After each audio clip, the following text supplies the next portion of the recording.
And welcome back to another episode of Half Court with your boys, Logan Dolby and Matt McClure, hot on the mics this Thursday. Regular time slot, yet again, getting real comfortable in the studio now. Week five here for us. Week 5. So, man. Unbelievable. I'm excited. We're flying by, man. I mean, we really are. I mean, 5th episode, got a great show on for you guys here today. Got talking a lot of different topics. And Dolby, we're going to start off here with the Golden State Warriors. This is a brand new basketball team. No Kevin Durant. You bring in D'Angelo Russell. You got Klay Thompson out for an extended period of time with that ACL tear. This is a very interesting team, I think, because you're going to be relying on Steph Curry, Draymond Green, and D'Angelo Russell. And if one of those guys get hurt, you're in some deep trouble if you're the Golden State Warriors. Yeah, I mean, Steph has a history of going down with injuries, especially his ankle and legs. So that is definitely something to look out for this team is, can they move forward with just like basically a superstar and a half with D'Lo and Draymond Green? It's going to be tough for these guys, especially out of the gate, working with trying to get those new wrinkles into the fold for the offense and defense, especially guys like Willie Cauley-Stein and D'Angelo Russell, who we've mentioned, really have no chemistry with this team yet, and they haven't been able to get into a certain game flow. I don't know what Steve Kerr is going to do about these lineups. I mean, it seems like there's a front court logjam at this point, and D'Angelo Russell, I don't know if he's so much suited to play like a shooting guard that can play off of Steph Curry the way that Klay Thompson does. That guy's an absolute sharpshooter. He's a sniper from the corner. And D'Lo, he's more of a guy who likes to create his own offense, play off the dribble. Really, the ball in his hands. Yeah, exactly. He is a guy that really does need that ball in his hands. And Steph Curry, he can play a little bit off of him, but I think it might be more effective if maybe D'Lo comes off the bench and plays with that second unit and really leads them, and he can be that primary score getter for you for Golden State off the second unit. Yeah, I think something else you're going to learn is just how Steve Kerr is going to do this year for the Golden State Warriors. He's had a load of talent since he's gotten the job for the Golden State Warriors. And, hey, they still got some great players on this team. You got Steph. You got Draymond Green. You add in D'Angelo, who we mentioned multiple times already. But this second unit isn't good, guys. I mean, it's not a good second unit. And if one of these guys gets hurt, you're going to have some serious problems if you're the Golden State Warriors. And we put them, I think, at 7th in our power rankings because there's better teams here in the Western Conference that are just absolute ballers. You look at the top with the Clippers and Lakers, the Thunder, or not the Thunder, the Houston Rockets, just a bunch of other teams, the Utah Jazz. These teams are a little bit better, I think, than the Golden State Warriors at this time. And we're going to have to see if Steph Curry can just lead that team like he did before Kevin Durant got there without Klay Thompson. It's going to be very interesting. This team is a brand new. They're going to search for their identity. Draymond Green talked about that. But this is a team that has a lot of question marks, I think. Yeah, and last season, or going back to last season, you lose if you're Golden State. Your two guys that played the most minutes for you last year, and Kevin Durant and Klay Thompson. Thompson out with the injury, and Kevin Durant gone in free agency. They both played in 78 games for them, and were the only two players on that team to tally over 34 minutes a game. So that just shows you the importance of both these players, not knowing that they're also all-star players, probably two of the top best guys in the league, but just the fact that you have to start the season without Klay, a guy who's been there for basically Steph Curry's whole tenure, two guys that probably have the greatest chemistry in the game. They work off each other night in and night out, and now Steph is kind of looking over at his number two, and he's seeing a whole new guy here, someone who isn't as quite as talented, somebody who's very talented, but somebody who doesn't really get how the Warriors play yet. Yeah. They're going to have to really switch up what they do this year, and those lineups are going to be really interesting, especially whenever you have guys like Alfonso McKinney coming, starting for you at the 3. Yeah, he's going to have to start. What's going on here? This team lost a lot of depth, and it's just going to be very interesting to see how they rebound off of that championship hangover they rebounded well whenever they got spanked by the Cavs, and now with this Toronto Raptors loss this past offseason, we'll see how Golden State can recover. Moving on, James Harden has shown us his new jump shot in game action. This thing, I was scrolling through Twitter, and people are saying, this needs a name. This jump shot needs a name. And they played against the Shanghai Sharks. The Shanghai Sharks. Come on, you can unveil this move, this really ugly move. McClure, just describe it to us. It's like a one-legged step back three. It's just it's not even that much of a move. I think it's just he stands on one leg and shoots the ball. Yeah, I mean, what's so special about it? Nothing. It's running. He has no balance. He's a lefty. He's shooting it, and he was running right. Yeah, he was staying the wrong way. Yeah, that's already unorthodox there. Shout out to Jalen Rose. Totally told me how lefties were shooting, but this is it's just such a weird shot. And of course, it was Brick City whenever on all the highlights. And I don't think I really hope he doesn't. If he starts unveiling that during the regular season, you think Russell Westbrook's going to be okay with that? Not even a little. Well, you know what? Russell Westbrook just needs to be grateful that he's not playing for OKC anymore. But still, I wouldn't be happy if I'm any of his teammates. Just pass the ball to me. I'm going to actually shoot with balance. He's taking a running jump shot. It's so ugly. It's not a move. Like I said, he's just shooting on one leg. I hope he doesn't break that out in the regular season. I called it the Shanghai Shocker because he probably won't do that ever again. He's like, oh, Shanghai, we're playing the Shanghai Sharks. I'm going to whip out this move and see what everybody thinks about it. And trust me, everybody talked about it.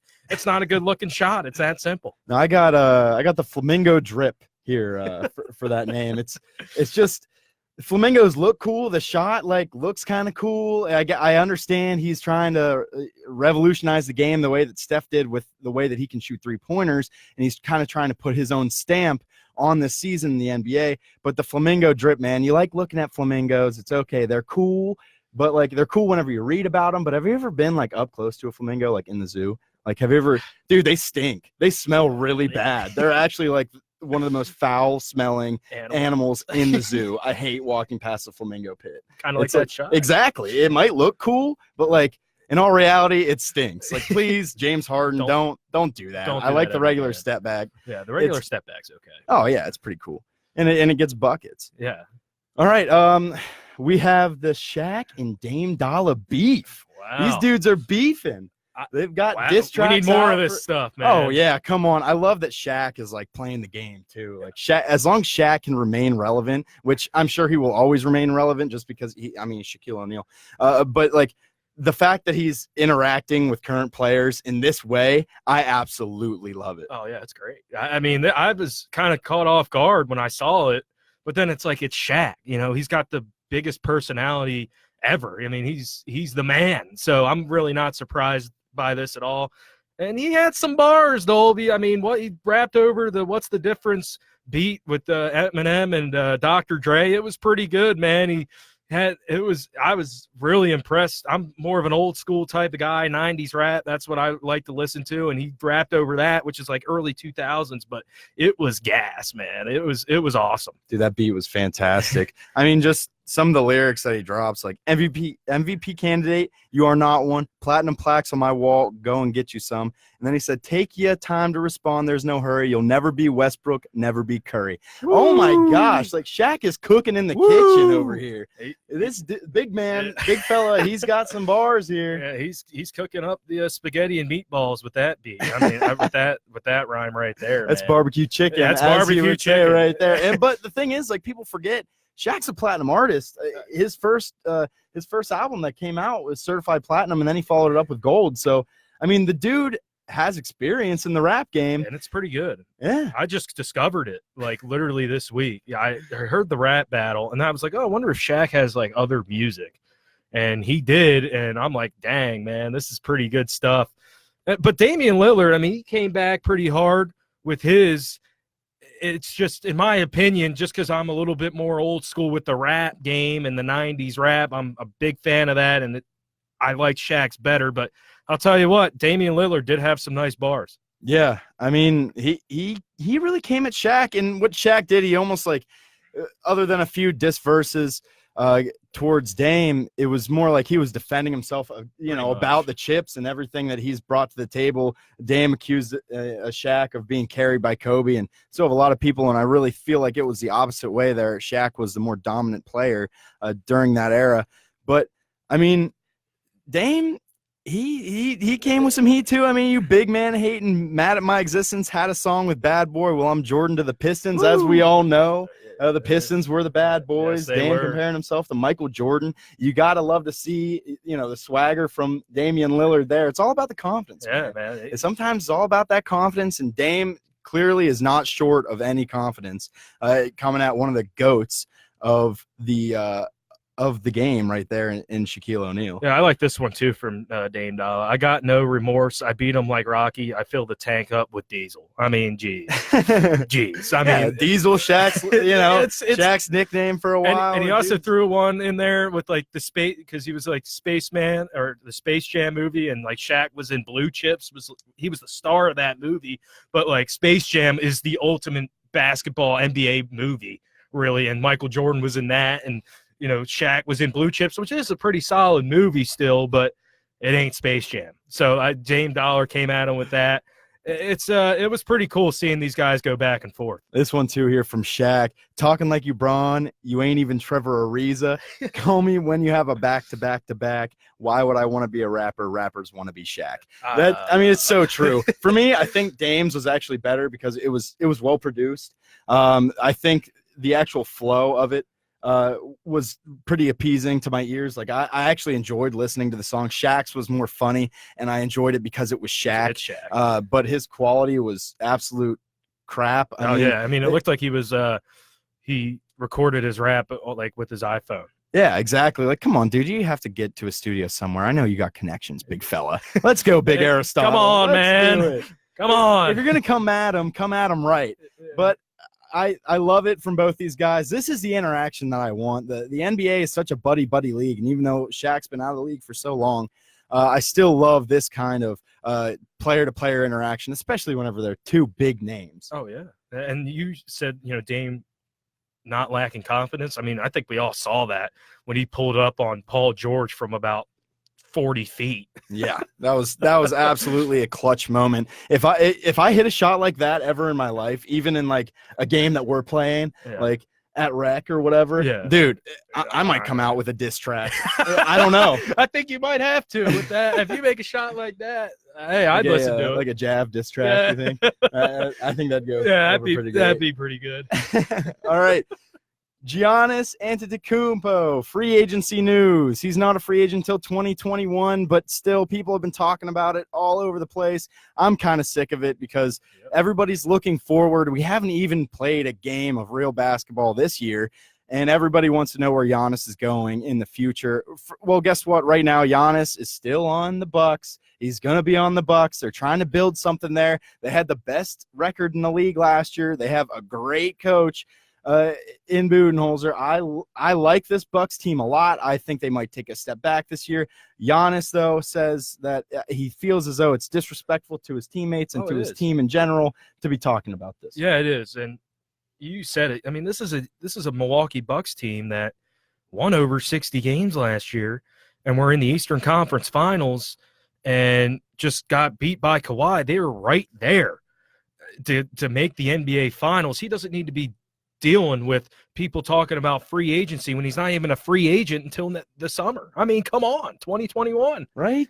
Cover the current season, please. Like, he just got back with his teammates for the Bucks, and you're talking about what he's going to do in a year? How about we see what this guy can do this year? This guy won the MVP and is one of the most prolific players in the NBA. He can score, rebound, defend, block shots.